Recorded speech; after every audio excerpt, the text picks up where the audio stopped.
ప్రియమైన సహోదర సహోదరీమణులారా, యేసుక్రీస్తు మహిమైన నామములో మీ అందరికీ వందనాలు. ఈ రోజు మనం దేవుని వాక్యంలో ఒక గొప్ప నిర్ణయం గురించి ధ్యానించబోతున్నాము. ఆ వాక్యం యెహోషువ 24వ అధ్యాయం 15వ వచనం. నేనును నా ఇంటివారును యెహోవాను సేవించెదము. ఇది ఒక సాధారణ మాట కాదు. ఇది ఒక జీవిత నిర్ణయం. యెహోషువ తన కుటుంబం గురించి ఒక గొప్ప నిర్ణయం తీసుకున్నాడు. మేము యెహోవాను సేవిస్తాము.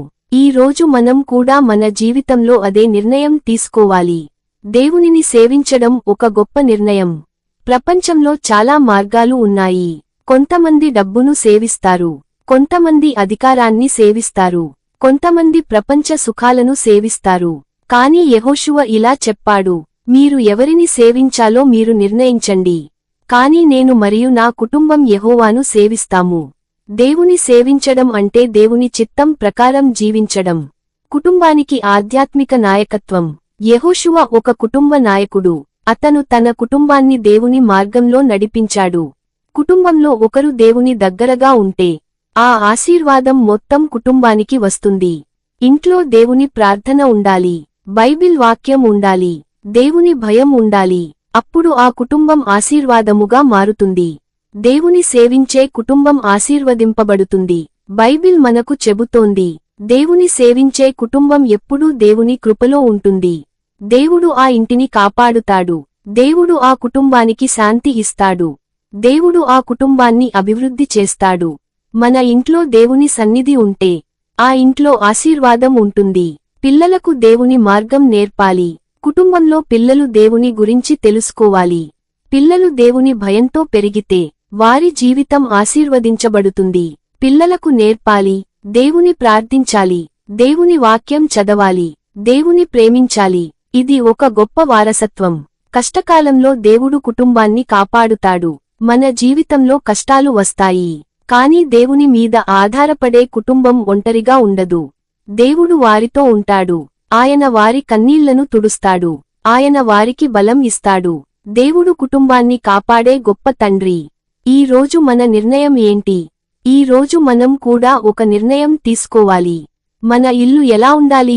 దేవుని ఇల్లు, ప్రార్థన ఇల్లు, ఆశీర్వాద ఇల్లు. మనమూ ధైర్యంగా చెప్పాలి, నేనును నా ఇంటివారును యెహోవాను సేవించెదము. ప్రియమైనవారలారా, మన జీవితంలో గొప్ప నిర్ణయం ఏమిటంటే దేవునిని సేవించడం. మన కుటుంబాన్ని దేవుని చేతుల్లో ఉంచుదాం. దేవుడు మన కుటుంబాన్ని ఆశీర్వదిస్తాడు. ఈ రోజు నుండి మనం ఇలా ప్రకటిద్దాం, నేనును నా ఇంటివారును యెహోవాను సేవించెదము. ప్రియమైన పరలోక తండ్రి, ఈ అద్భుతమైన సమయాన్ని ఇచ్చినందుకు నీకు కృతజ్ఞతలు చెబుతున్నాము. ప్రభువా, ఈ రోజు నీ వాక్యం ద్వారా మాతో మాట్లాడినందుకు ధన్యవాదాలు. యెహోషువ చెప్పినట్టు మేము కూడా ప్రకటిస్తున్నాము, నేనును నా ఇంటివారును యెహోవాను సేవించెదము. ప్రభువా, మా కుటుంబాలను నీ చేతుల్లో ఉంచుతున్నాము.